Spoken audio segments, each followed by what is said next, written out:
This is a service warning announcement. This is a baby story by her mama. Here we go.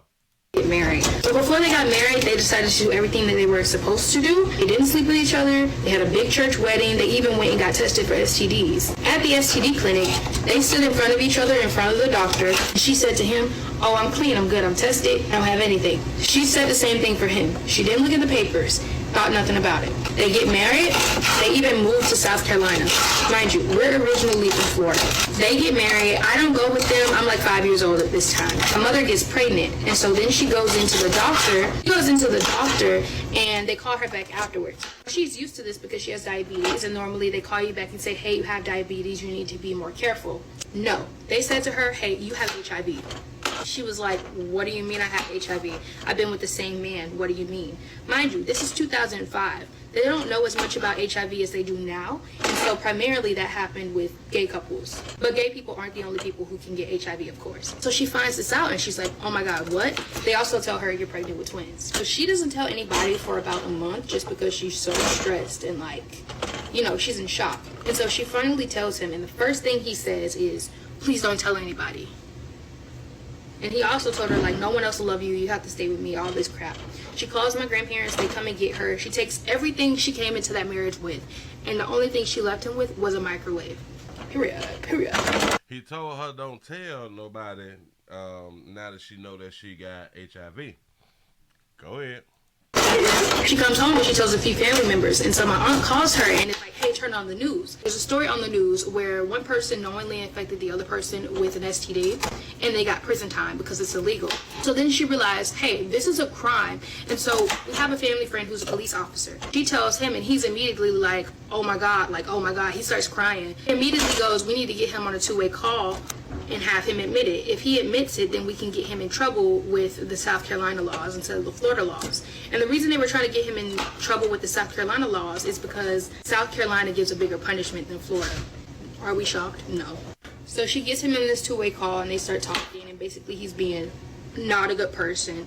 But she gets him to admit it, and that's very important. They send out a national warrant for his arrest. He's from a very small town, Greenville, South Carolina, right? Greenville, South Carolina, y'all. So in Greenville, South Carolina, on the news, they're like, "If you slept with this man, you need to go get tested." Why? That same day, the testing line is out the door. Out the door. Everybody's going to get tested because everybody slept with this man. So when a lot of chicks be thinking that a lot of dudes is actually out here smashing, no. When a lot of chicks be thinking that the majority of dudes have children, no. When players been trying to tell y'all that there's a small percentage of men sleeping with the majority of the women, they thought that was a lie. Player from a small town done damn near hit up everybody. Everybody, she say, a line outside of the clinic trying to get tested by the STD. Go ahead.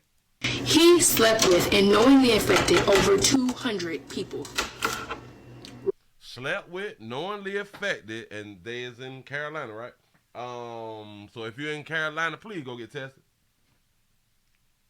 He slept with two of them, so over 200 or something like that right there. So your aunties and stuff like that.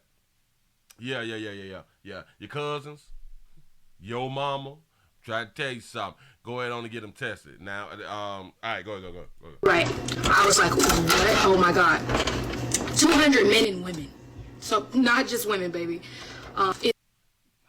Now, when she said it like that right there, it made me kind of think. Did she just lie? Did she just throw in the men part just because it looks bad on the women part? Is it that? Because she also spoke on back at a time to where people thought that it was just a gay disease, but it wasn't, and then she corrected not only gay people can, I just found that kind of strange. Just for how she said it. Here we go. Right. I was like, what? Oh my God. 200 men and women. So not just women, baby. It's insane. That is a crime. One of the people he slept with was his boss. He worked at a pretty big company. I think it was like something. I don't know. It was a big company. He slept with his boss. He knocked his boss off. Which a lot of female bosses are single women. Yeah. In case y'all don't know, a lot of female bosses are single women. Shout out to T Lee for the $2 super chat. He said they knew a great deal about HIV in 2005. Good point. The boss went to go get tested and found out she was infected.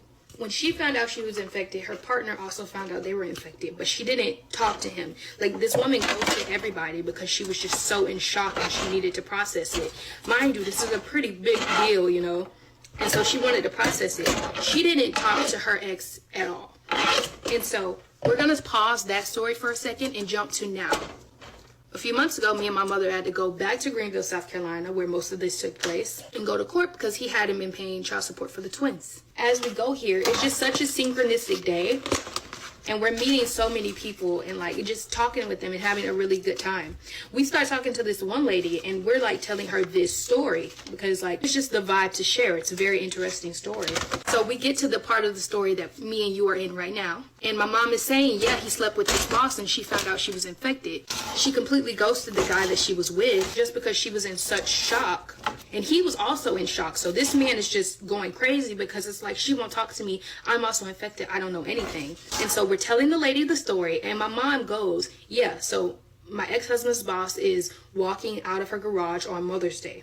The lady that we're talking to, she goes, wait, you mean the lady that walked out of her garage on Mother's Day and her boyfriend shot her to death? Oh my God, that was my aunt. We're sitting here telling this lady this story, and then she starts finishing the story for us because the lady, the boss, that was her aunt. And baby, you ain't matching with nothing. I just want to go on and tell you, I know that you're in your house, you're trying to meal prep and shit like that right there, but damn it, with a bunny, you're supposed to match. Go ahead. So we're just like, what the heck? What do you mean that was her? Like, what? Do you know how small of a world it is? And she was like, yeah, I was young when that happened, so I didn't really know like why she passed away or like what the true cause of her death was. I just heard that like it was a tragedy and he just went crazy and shot her. We had no idea that this was why, and it was linked to that case. So we're just like, oh my God, I cannot believe this is happening. And the way everything just connected was literally insane, guys. Like, but basically the twins' dad, the one who infected my mother, he went to prison for about 5 years. He's out now and not paying child support. Obviously, that's why we had to go to the courthouse. But after that, my mom became an HIV advocate. She's really well known on Facebook, and I believe her face is in a bunch of like museums around the country. Oh, and she was so stressed from all of this and from finding out she had HIV that she actually had my twin siblings at 4 months. They were not supposed to live. Do you know how hard it is to have a baby at 4 months and keep them alive? It's a miracle. The twins do have disabilities now. Definitely probably as a result of being born too early. My brother has cerebral palsy and my sister has autism. Ooh, yeah, that's pretty much what happened. We're all living now. Everybody's pretty fine. My mom, when she was an HIV advocate, which she technically still is. Yeah, because how do you stop being an advocate? I don't know how that works. Shout out to Calvin for the $2 super chat. He said, but did they catch it on Friday though? She probably called on a Sunday because people would typically, or a Saturday and or a Sunday because like they got married or something like that on Saturday and or a Sunday. That's probably when it transpired. Shout out to our Dodger Trap for the $2 cash out. Say skip my super chat, Pastor. You is lying to me. Hold on. Give me a sec. I got you. Around speaking this story to schools, churches, anybody who like wanted her to come and, speak about it, telling people to practice safe, intercourse. And of course, always see the papers if you're going to get tested with somebody. Do not take their word for it. Oh, the biggest part is the doctor knew that he was lying, but couldn't say anything because of the HIPAA Law Privacy Act. Stop. Back that up. Somebody do not take their word for it. Oh, the biggest part is Okay. She say, like we were just talking the other day about seeing papers about it, telling people to practice safe, intercourse, and of course, always see the papers if you're going. Stop. Remember, I talked about seeing the papers. Or you can see the papers all you want to. It depends on when the person get tested, and depends on when the paperwork come back, and depends on when y'all hunch. That's all that matters. From the time to this time to when y'all. If you can't get tested and you see the report that same day, and hell, The only way I guess to be like a 100% when it comes down to the paperwork is you go down with them, you get tested. Make sure y'all keep going to the bathroom with each other. Don't let nobody else go to the bathroom because it's quick. We can do that there quick and get it over with. We can as soon as you get tested, if that paperwork is if the results is instant, and from the time we leave the doctor with the paperwork, we go straight to a spot and smash. That's kind of like the only way that you can be 100%. The paperwork is 100% believable. Well, the paperwork is always 100% believable, but there was no room for somebody to catch an STD from the time y'all left the hospital and the time that y'all went to smash. Shout out to our Dodger Trap for the $2 super chat. 17% of, let's say, black men equals 80%. Darker hue churns, 57%. Black men equals no children. Oh yeah. 17%. 17% of black men with no children. Or is it 57% of black men with no children? Yeah. 57% black men, no children. Oh, 70%. Yeah. I think I got it right. Because there is a large number of black men who don't even have children. Way more than women. So y'all fandangling out here in these streets. Here we go. Somebody, I take their word for it. Oh, the biggest part is the doctor knew that he was lying, but couldn't say anything because of the HIPAA Law Privacy Act, which is so. What do you mean that the doctor couldn't say anything about the Privacy Act? Because if a patient is running around here infecting people on purpose, it's a doctor's duty to alert the authorities. It's a doctor's duty because this person is committing a crime. It's the duty, and it's the safety of the community. It's the safety of the population. So I do understand the HIPAA law thing and all that. Damn it, if they knowingly know that this person is out here spreading their wings and flying away, I think it's their responsibility to talk to law enforcement. Crazy to me. But yeah, we gotta finish up this green juice. I hope you guys enjoyed the story. I'm gonna go make this and drink it. If you'd like to follow her Facebook is Renee Burgess Ladybird Live. You want to tell us the Facebook, but you didn't want to say your mama name early in the story. So I don't know if the story is true or false, but I just want to say this right here. Y'all better pay attention from Saturday through Thursday. Pay attention with the people that we deal with out here in the street. But like the biggest problem is, again, like you really don't know people. You really don't know. You and this person could have been down for years. Y'all could have been together. And just one day, this person just smashed something. Now this person got that shit. Then come smash you. Now you got that shit.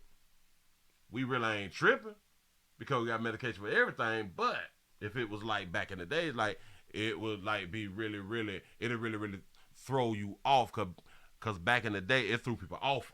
Like some people actually commit suicide back then also. Like back in like the early 90s and stuff like that right there. But shout out to medicine to where it has made everything kind of more comfortable when we get into STDs. And like we said, we got a medication for everything. So, yeah, you can get it and still have somebody, hell, you can still get a whole bunch of people to continue to deal with you. So don't feel, really bad. Just know that now you got some shit. And I guess now you would be careful. It's kind of strange to where once you get like HIV and AIDS, now you want to start to make sure that you wear rubbers all the time.